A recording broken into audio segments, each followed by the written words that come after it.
Bismillahirrahmanirrahim. Alhamdulillah nahmaduhu wa nasta'inuhu wa nastaghfiruh wa na'udzu billahi min shururi anfusina wa min sayyiati a'malina. May yahdihillahu fala mudilla lahu wa may yudlilhu fala hadiya lahu.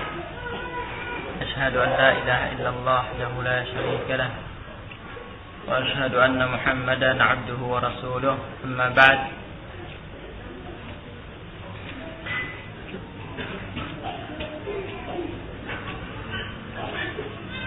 Sebelumnya di sini ada amanah bahwa katanya ummahat dapat salam dari Ummu Hasan Sumbawa. Baik. Sebagaimana yang telah kita nyatakan pada pertemuan yang lalu tentang pembahasan aba'ah, yakni abaya yang ini juga terkait dengan masuknya pertanyaan dari sebagian ummahat bahwa yang menanyakan apakah hukum isbal juga menyangkut kaum wanita. Maka ini kita jawab dengan singkat bahwa itu tidak masuk. Bahwa isbal ini hanya berkenaan dengan kaum lelaki berdasarkan hadis Ummi Salamah di mana Rasulullah SAW mengizinkan kepada kaum wanita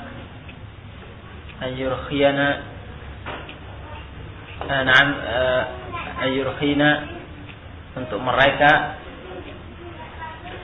memanjangkan pakaian mereka zira', yakni satu lengan, zira' dari ujung jari jemari sampai dengan siku,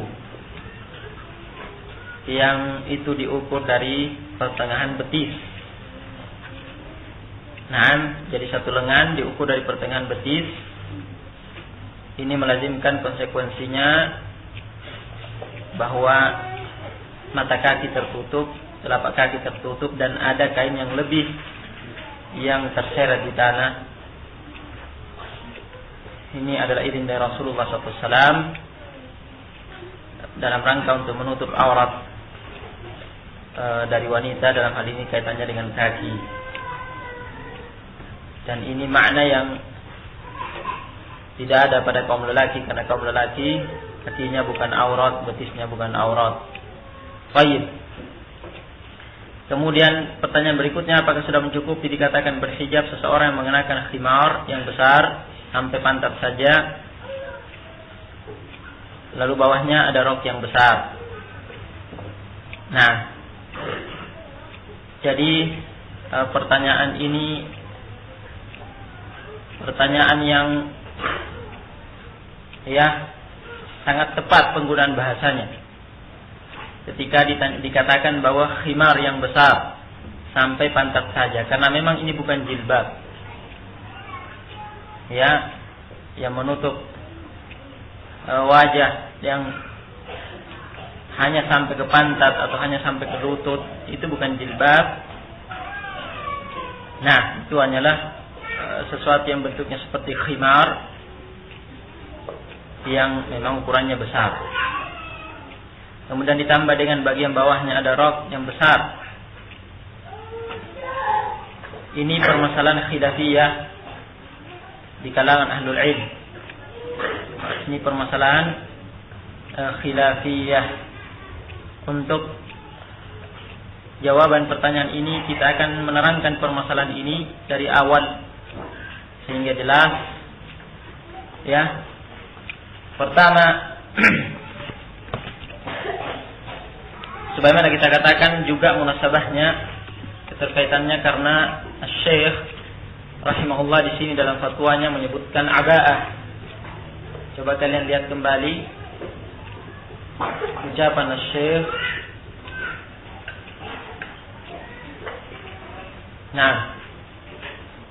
ketika beliau mengatakan pada halaman 49 akhir jawaban beliau,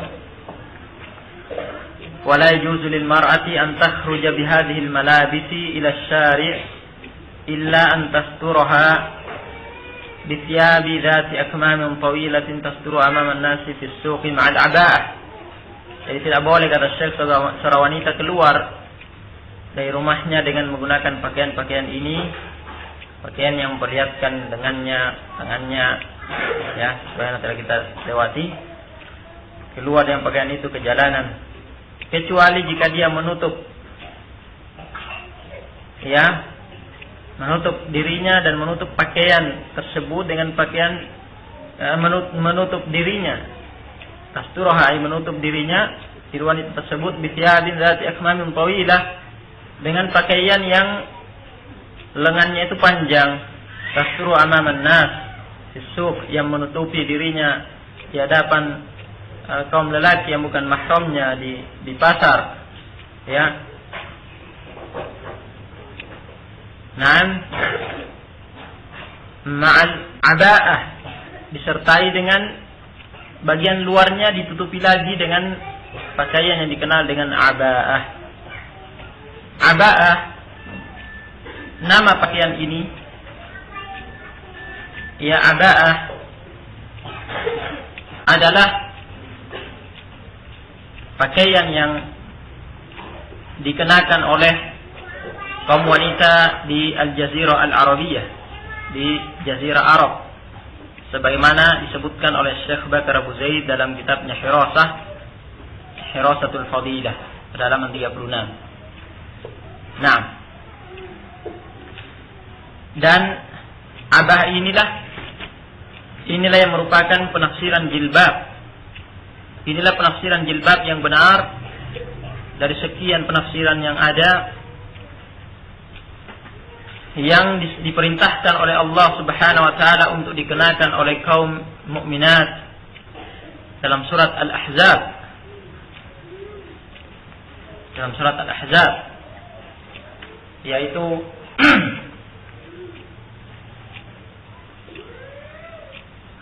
pada ayat ke-59, dalam surat Al-Ahzab ayat 59, "Ya ayyuhan nabi qul li azwajika wa banatika wa nisa'il mu'minina yudnina 'alayhinna min jalabibihinna dzalika adna ay yu'rafna fala yu'dzain wa kana Allahu ghafurur rahima." Ya ayyuhan nabi, wahai nabi, katakan kepada istri-istrimu, kepada putri-putrimu, kepada istri-istri kaum mukminin, ya, perintahkan mereka untuk yudnina 'alaihinna min jalabibihinna, untuk mereka mengenakan pada tubuh-tubuh mereka, di atas tubuh-tubuh mereka, jilbab-jilbab mereka.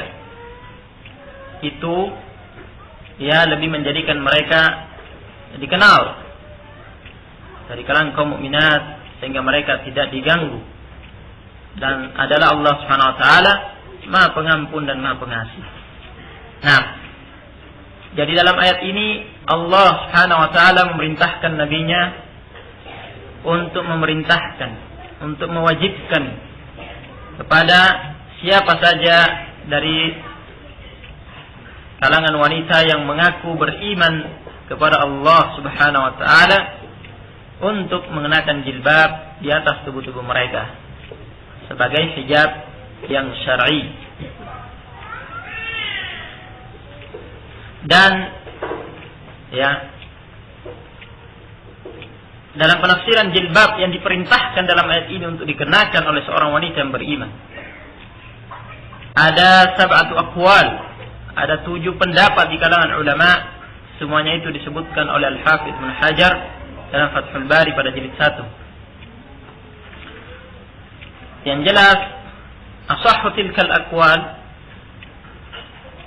ya, pendapat yang paling benar dari sekian pendapat tersebut tentang penafsiran jilbab, bahwa jilbab maknanya adalah al-mula'ah yaitu yang juga namanya adalah mula'ah, yang seorang wanita kenakan di atas tubuhnya menutupi pakaian yang ada di tubuhnya. Jadi seorang wanita yang telah mengenakan pakaian, pakaian berupa dir', yang lengannya panjang sampai ke tangan, kemudian bagian bawahnya juga panjang sampai ke kaki, kemudian ditambah dengan khimar pada bagian atas menutup kepalanya, telinganya, lehernya, dan yang terlihat hanya wajahnya. Kemudian di atas dir dan khimar ini tadi dia mengenakan lagi jilbab, yaitu mula'ah, pakaian yang panjang, yang luas, lebar, yang menutupi dirinya mulai dari atas kepala sampai ke ujung kaki. Nah, inilah pendapat yang paling benar tentang penafsiran jilbab yang diperintahkan dalam ayat tadi. Di sini kita akan membacakan aqwal ahlul ilm dari kalangan a'immah yang thiqah, tentang penafsiran jilbab. Syekhul Islam menyatakan al-jilbab huwa al-mula'atu wa huwa alladhi yusammihi Ibnu Mas'ud wa ghairuhu ar-rida. Al-jilbab adalah al-mula'ah, yakni al-mula'ah, dinamakan mula'ah, yang Ibnu Mas'ud dan yang lainnya menamakannya dengan rida, ar-rida'u. Wa tusammihi al-'ammatu al-izara. Nah, dan al-'ammah, orang umum, menamakannya dengan izar. Dan izar dalam bahasa kita itu yang kita kenal dengan sarung. Dan izar yang dimaksud di sini adalah, kata Syekhul Islam selanjutnya, wa huwal izarul kabiru alladhi yughatti ra'saha wa sa'ira badaniha, yaitu izar yang lebar, yang luas, yang menutupi kepala dan seluruh bagian tubuhnya, berarti dari atas sampai ke bawah. Wa haka Abu Ubaid wa ghairuh, dan Abu Ubaid serta yang lainnya menghikayatkan annaha tudnina min fawqi ra'siha fala tudhiru illa 'ainaha. Bahwa kata Abu Ubaid menghikayatkan dan yang lainnya bahwa jilbab ini adalah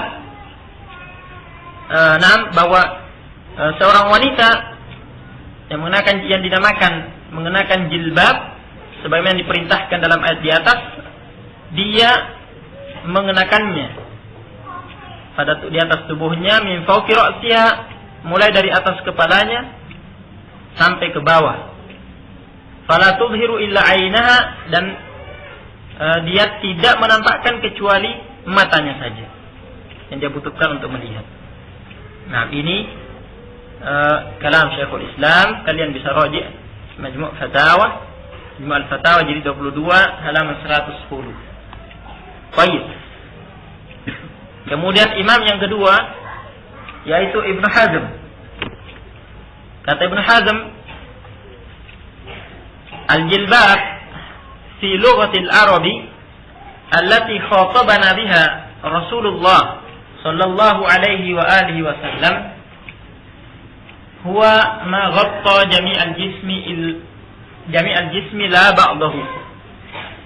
Jilbab dalam bahasa Arab yang dengannya Rasulullah sallallahu alaihi wasallam berbicara kepada kita, yaitu dengan bahasa Arab, adalah pakaian yang ghatta jami'al jism, menutup seluruh jisim, seluruh jasad, seluruh tubuh wanita. La ba'dahu, bukan yang menutup sebagiannya saja. Bisa diraji Al-Muhalla pada jilid 3 halaman 217, tapi nuskha berbeda-beda. Nah,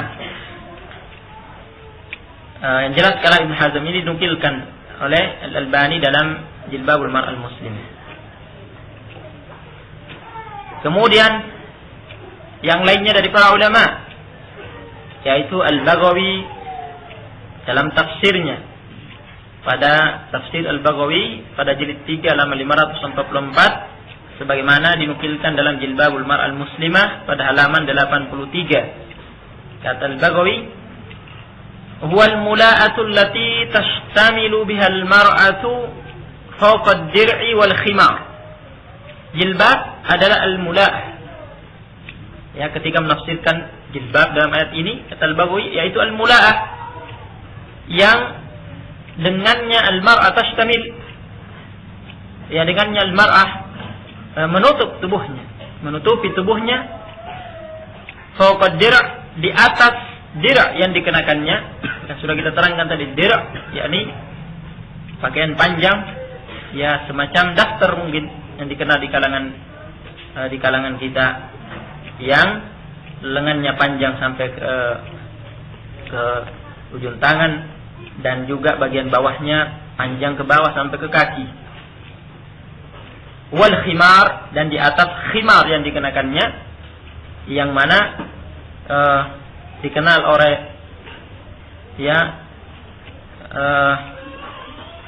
kaum muslimat, ya wanita di Indonesia ini, dengan mereka istilahkan dengan jilbab. Padahal itu adalah khimar, yaitu jilbab kecil menurut istilah di sini negeri kita, yang menutup kepala, telinga, dan leher, dan sebagian bagian dada bagian atas. Nah, jadi inilah jilbab yang syar'i,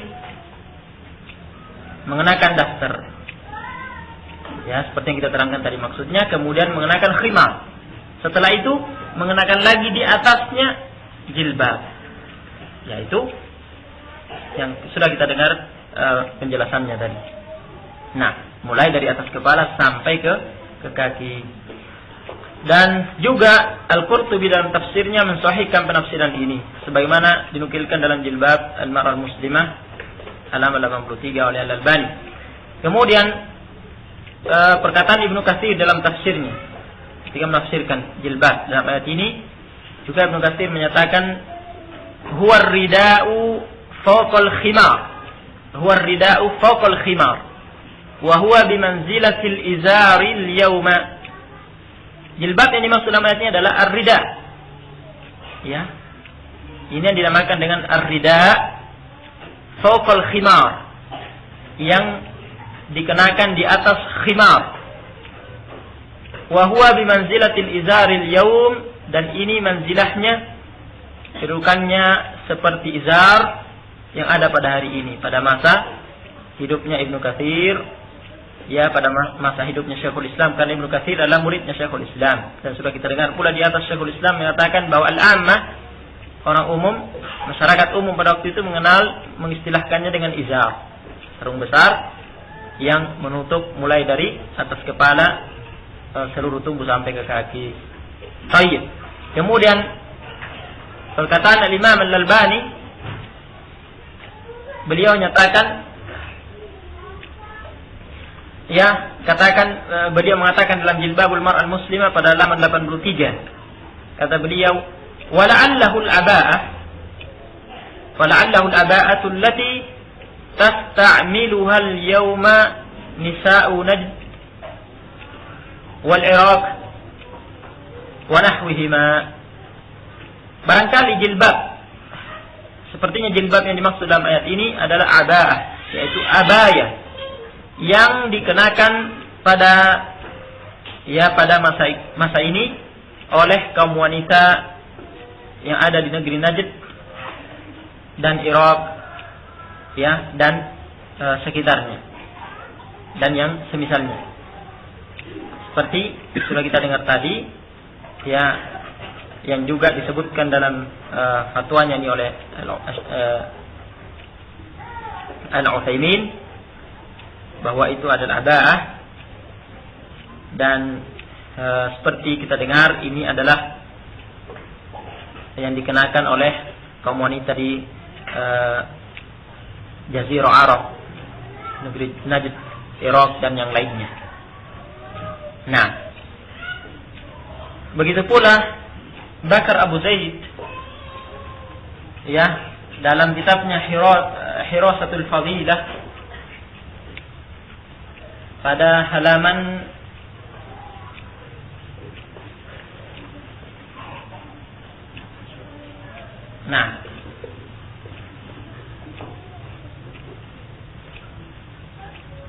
pada halaman 36, ya, dan sudah beberapa kali kita tambih bahwa Bakar Abu Zaid ini fi kalam pada masa-masa terakhir ini ada pembicaraan tentang manhajnya. Nah, kata Bakar Abu Zaid, jilbab ya jam'uhu jalabib. Jilbab jamaknya adalah jalabib, sebagaimana dalam ayat yudnina 'alaihinna min jalabibihinna. Wa huwa kisa'un katsif tashtamilu bil mar'atu min ra'siha ila qadamaiha, yaitu pakaian yang katsif yang lebar, ya,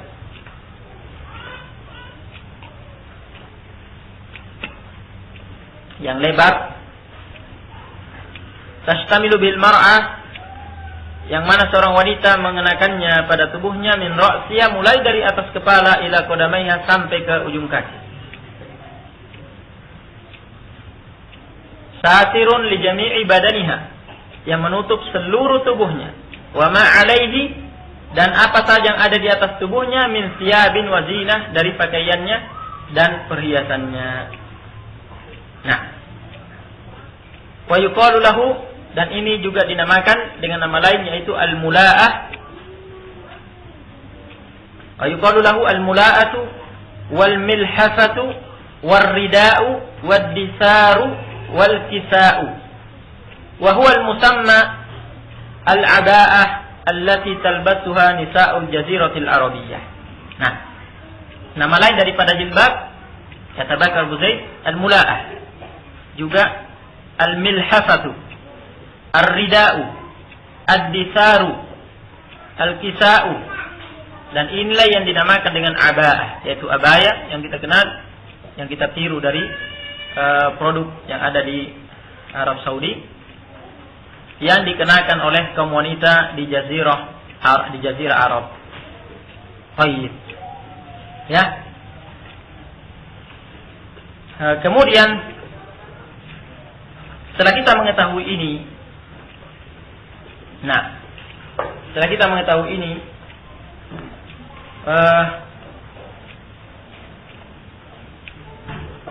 bahwa inilah penafsiran jilbab yang benar, yang diperintahkan oleh Allah Subhanahu wa taala melalui nabinya dalam ayat tadi, diperintahkan kepada kaum mukminat untuk mengenakannya. Nah, oleh karena itu difahami oleh sebagian, ya, bahwa inilah jilbab, ya, inilah hijab yang syar'i. Nah, jadi hijab yang syar'i persyaratannya, ya, pertama kaum wanita mengenakan pakaian yang berlengan panjang, dira, sebagaimana kita dengar tadi dari kalam bagian, ya, ulama, semacam daster berlengan panjang dan juga bagian bawahnya sampai ke kaki. Kemudian dia mengenakan khimar, ya, taruhlah kita namakan itu jilbab kecil. Nah, sebenarnya dikenal di Indonesia, istilahkan dengan itu, yang menutup kepala, seluruh rambut dan leher, telinga, dan yang terbuka hanya wajah, dan menutup juga bagian atas dada dan dekat leher. Setelah itu mengenakan di luarnya abaya atau yang semakna dengannya. Nah, ya, inilah hijab yang syar'i. Dan boleh jadi itu terpahami dari perkataan Al-Utsaimin pada fatwanya ini, sebagaimana telah kita lewati, ketika beliau mengatakan, ketika beliau mengatakan tidak boleh seorang wanita keluar, dari rumahnya kecuali jika dia menutupi tubuhnya dengan pakaian berlengan panjang, semacam daster itu. Nah, kemudian ma'al aba'ah, disertai dengan mengenakan abaya di luarnya. Boleh jadi, ya wallahu alam, kita butuh tasabbut lebih jauh apakah memang Syekh Ibnu Utsaimin termasuk yang berpendapat demikian, bahwa dipersyaratkan harus abaya yang merupakan penafsiran jilbab yang benar. Nah, yang jelas boleh jadi terpahami dari sini bahwa beliau termasuk yang berpendapat demikian, karena yang diperintahkan oleh Allah melalui nabinya. Nah, dan sebagaimana kita dengar dalam ayat ini, dalam firman Allah ini, yudnina alaihinna min jalabibihinna, diperintahkan untuk mengenakan jilbab. Dan jilbab penafsirannya seperti yang telah kita dengar. Dan Bakar Abu Zaid termasuk yang mempertegas permasalahan ini, bahwa itu adalah syarat hijab yang syar'i, dalam kitabnya Hiras al-Fadilah pada halaman 37. Nah, beliau katakan di sana pada halaman 37, antakuna al-aba'ah al-jilbab, antakuna al-aba'atu al-jilbab satiratan min a'la ar-ra'si ila satril qadamaini. Nah, bahwa abaya yang dikenakan itu yang merupakan nafsiran jilbab, menutupi mulai dari atas kepala sampai ke menutupi kedua kaki. Kemudian kata beliau, wa bihi yu'lamu anna lubsa ma yusamma nisfu fajjah wa huwa ma yasturu minha ila ar-rukab la yakunu hijaban syar'iyyan. Dengan demikian diketahuilah, ketika kita mengetahui bahwa penafsiran jilbab adalah abaya ini, dan jilbab ini diperintahkan oleh Allah dan nabinya untuk dikenakan oleh kaum mukminat, maka dari sini kita mengetahui bahwa mengenakan apa yang diistilahkan dengan nisfu fajjah, yang setengah, bahwa ma yasturu minna, yaitu nisfu fajjah ini maksudnya adalah pakaian yang dikenakan oleh wanita yang hanya menutupi dari atas kepala sampai ke lutut. Ini tidak termasuk dalam kategori hijab yang syar'i yang diperintahkan oleh Allah dan Nabi. Nah, yang diistilahkan oleh sang penanya tadi dengan khimar yang panjang yang menutup sampai ke pantat. Nah, sementara kita mendapati kalam Al-Albani dalam dalam Al-Hawi pada halaman 475. Pada halaman 475 pada sebagian fatwa beliau ketika ditanya tentang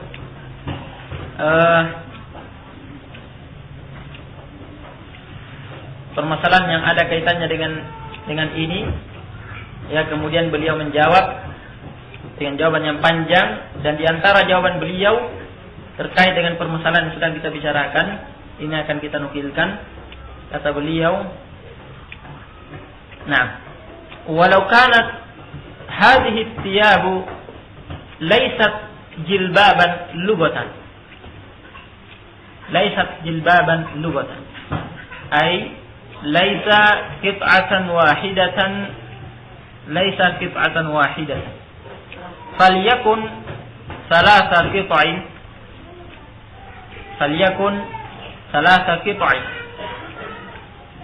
lakin المهم أن تقوم هذه الثياب التي hiya badilul jilbab, allati hiya badilul jilbab binafsi wadhifatil jilbab, binafsi wadhifatil jilbab. Fa idza kana al-amru kadzalik, fa idza kana al-amru kadzalik,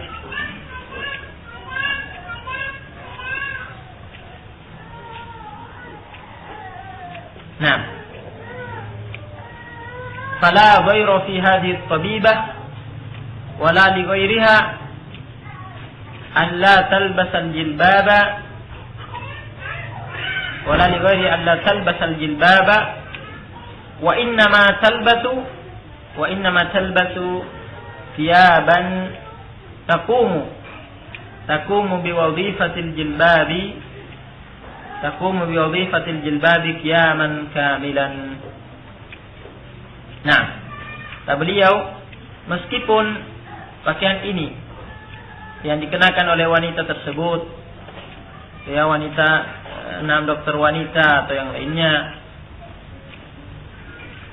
ya, bukan jilbab, tidak masuk dalam kategori apa yang dinamakan yang jilbab secara lughah, yang merupakan tafsir dari jilbab yang disebutkan dalam ayat, yakni laisa qit'atan wahidatan, bukan satu kain, satu potongan kain yang panjang yang lebar dari yang menutup dari atas kepala sampai ke kaki, melainkan 3 potong, ya, yang diistilahkan tadi yang khimar besar, kemudian ada lagi setelahnya, ada lagi potongan yang lain. Nah, lakin akan tapi al-muhim yang penting antaku mahadis thiyabu, ya, pakaian-pakaian ini allati badilul jilbab, yang merupakan pengganti dari jilbab, pengganti dari abaya, binafsi wadhifatil jilbab, potongan-potongan pakaian tadi yang terdiri dari beberapa potongan yang menggantikan abaya, ya, telah melaksanakan tugas melaksanakan fungsi dari jilbab. Pada kana al-amru kadzalik, jika memang perkaranya demikian, jika demikian perkaranya, fala dhaira, maka tidak mengapa di hadits tabibah wala li ghairiha, pada wanita, dokter wanita ini dan yang lainnya, alla talbasal jilbab, untuk tidak mengenakan jilbab, yakni abaya, wa innama talbasu thiyaban, melainkan hanya mengenakan beberapa potong kain, beberapa potongan pakaian, taqumu bi wadhifatil jilbab, yang melaksanakan fungsi daripada jilbab, qiyaman kamilan, dengan fungsi yang sempurna. Ini kalam dari Al-Albani. Berarti menurut beliau rahimahullah bahwa tidak mesti harus satu potongan kain yang kita kenal dengan abaya, tapi dengan catatan, perhatikan, dengan catatan bahwa beberapa potong kain ini tadi yang dikenakan sebagai pengganti abaya benar-benar melaksanakan fungsi abaya. Nah, jangan sampai ada yang mengenakan rok seperti diterangkan tadi, mengenakan rok, sementara roknya ini ya agak sempit misalnya. Yang jelas ketika berjalan terlihat lekuk-lekuk pantatnya, ya, paling tidak terlihat permukaan pantatnya dari belakang, karena rok yang dikenakan biasanya rok itu mepet ke pinggang. Nah, sehingga tetap meskipun sangat minim, sangat sedikit, akan tetapi bentuk tubuh itu boleh jadi dia tergambarkan dari luar, apalagi saat berjalan. Nah, sementara Syekh Al-Albani menyatakan, ya, dengan syarat bahwa taqumu bi wadhifatil jilbab qiyaman kamilan, melaksanakan fungsi abaya dengan sempurna. Sementara kita ketahui bahwa fungsi abaya ini setelah wanita mengenakan ya, pakaian berlengan panjang dan turun daster dalamnya, kemudian mengenakan khimar, kemudian mengenakan abaya di bagian luarnya, dan mana kain abaya ini memang longgar, lebar. Nah, dan itu tidak menutup sama sekali bentuk tubuh. Nah, jadi bentuk tubuh tidak terbentuk sama sekali dengan abaya ini. Nah ini harus difahami kalam dari Al-Albani. Bagi siapa yang memilih pendapat tersebut, yang jelas,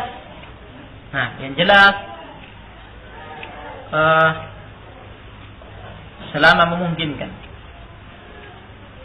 Taruhlah kalau seandainya pendapat Al-Albani yang benar, rahimahullah, memahami perkara ini, tentunya afdal jika mengikuti apa yang dilakukan oleh wanita sahabat, karena mereka diperintahkan untuk mengenakan jilbab. Kalau memang seandainya pendapat Al-Albani yang benar, dan yang jelas perkara ini masih butuh ditinjau jauh, karena Allah merintahkan yudnina alaihinna min jalabibihinna. Nah, meskipun yang menguatkan pendapat tersebut yang dipilih Al-Albani bahwa secara makna yang diinginkan, yang dituntut oleh Allah Subhanahu wa taala, yaitu mengenakan hijab yang syar'i yang menutup fitnah. Maka selama fungsi daripada jilbab tersebut digantikan oleh yang lainnya, maka makna hijab yang syar'i itu terpenuhi. Nah, sementara perintah jilbab ini terkait dengan wanita sahabat pada waktu itu.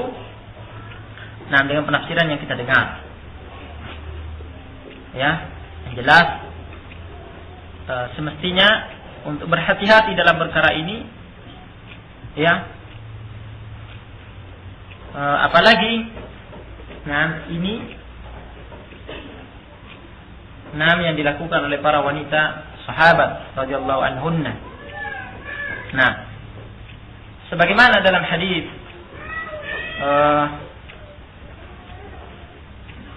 yang sahih, yang diriwayatkan oleh Abu Dawud, bahwa ketika turunnya ayat ini, ya ayyuhan nabi qul li azwajika wa banatika wa nisa'il mu'minin, dan seterusnya, diterangkan bahwa nisa'ul ansar, kaum wanita dari kalangan Ansar, ka'anna ala ru'usihinna al-ghirban min al-aqsiyah, mereka segera mengamalkan perintah dalam ayat ini mengenakan jilbab, maka mereka keluar dengan mengenakan jilbab seakan-akan di atas kepala mereka ada burung-burung gagak yang bertengger. Yakni mereka mengenakan jilbab yang berwarna hitam, karena burung gagak tidak ada yang berwarna selain hitam. Maka digambarkan kondisi mereka setelah mengenakan jilbab, mereka mengenakan jilbab yang berwarna hitam. Ini menunjukkan sebaiknya memilih kain yang dibuat sebagai abaya yang berwarna hitam, untuk meniru pada para wanita sahabat.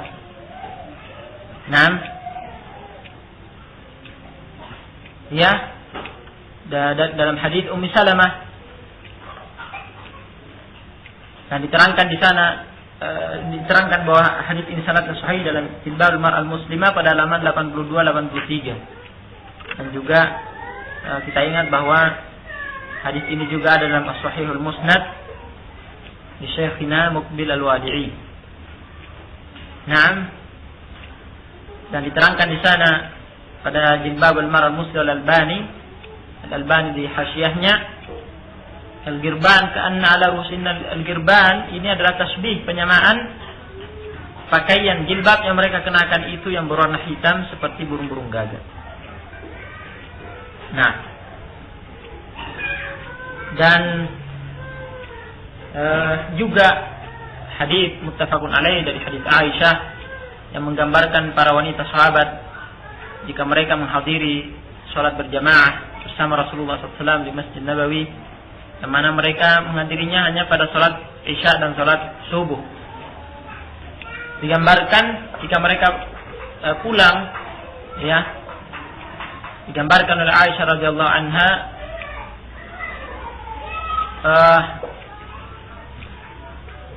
bahwa mereka mengenakan murut. Nah, bimurutihinna, altahifna bimurutihinna. Mereka menutupi tubuh-tubuh mereka dengan murut, yakni kain panjang, yakni penafsiran jilbab ini. Nah, jilbab yang menutupi dari atas kepala sampai ke kaki. La syak, tentunya kalau seandainya seperti yang dikatakan oleh Al-Allamah Al-Albani, maka tentunya afdal mengenakan abaya. Nah, apalagi sebagian memahami bahwa harus dalam bentuk abaya. Yang jelas kita ingatkan. Nah, jangan sampai keliru memahami apa yang dikatakan oleh Al-Albani. Nah, karena Syekh Al-Albani telah mengingatkan bahwa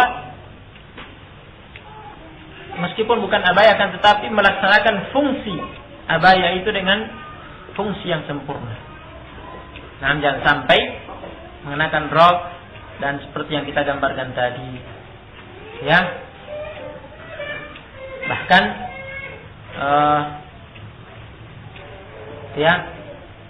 jangan sampai terkadang tidak sadar.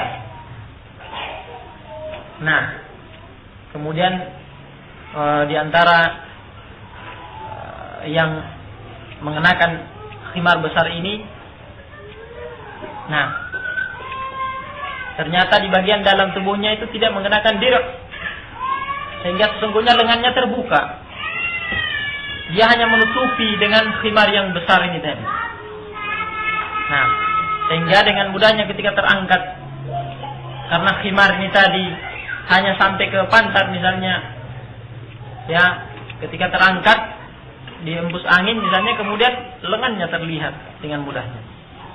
Padahal susunannya seperti yang kita dengar, yaitu dir' pada bagian dalam, kemudian yakni pakaian berlengan panjang semacam daster, kemudian khimar, baru kemudian jilbab di luarnya. Nah, berarti prakteknya kalau toh bukan abaya, jika sebagaimana yang dikatakan oleh Al-Albani, bagian dalam tubuh ada dir', nah kan pakaian berlengan panjang, ya, dan sampai ke kaki. Kemudian dan itu adalah pakaiannya para wanita sahabat. Mereka jika di rumahnya, kebiasaan mereka seperti itu, sebagaimana kata Syekhul Islam. Dan jika mereka keluar, kemudian mengenakan khimar, kemudian mereka mengenakan jilbab di luarnya. Nah, berarti jika tidak mengenakan abaya, yakni maksud daripada perkataan Syekh Al-Albani, maka prakteknya adalah dir', kemudian khimar, kemudian di atas dir' dan khimar ini ada kain, beberapa potong kain, ada khimar yang lebih besar lagi yang menutup sampai, ya, ke bagian lutut misalnya. Kemudian ada lagi kain, potongan kain yang menyambung ke bawah tapi tidak bersambung dengan khimar yang besar. Karena kata Syekh, ada beberapa potong kain yang melaksanakan fungsi daripada jilbab. Nah, dan ini mungkin malah lebih rumit. Nah, lebih rumit. Maka afdalnya, ahsannya, ya, sekalian mengenakan abaya. Nah, apalagi dalam hal ini, selama itu memungkinkan dan sangat memungkinkan, alhamdulillah, itu lebih berhati-hati dan jelas lebih afdal. Nah, ini yang mungkin bisa kita terangkan. Nah, kita cukupkan sampai di sini. Naam. Barakallahu fikum jami'an. Subhanallahi wa bihamdihi la ilaha illa anta.